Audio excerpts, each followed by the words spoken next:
Changes that have taken place in global economics and politics have also brought us to a new period in inter-American relations.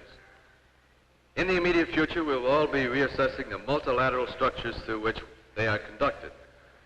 In this connection, some of you see an anomaly in the static nature of our relations with Cuba at a time when we are moving in such positive directions with Moscow and Peking.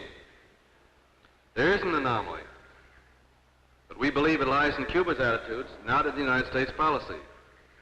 The dramatic progress in our relations with China and the dramatic progress in our relations with the Soviet Union could not have come about except as a result of mutuality.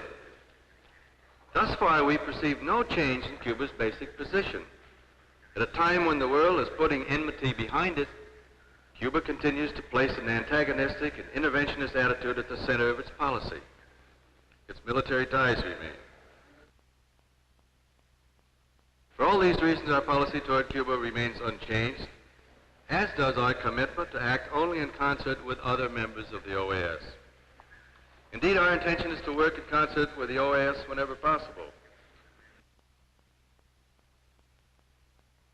But ultimately, the success of this or any other organization will be defined not by its structure, but by the attitudes brought to it by its membership.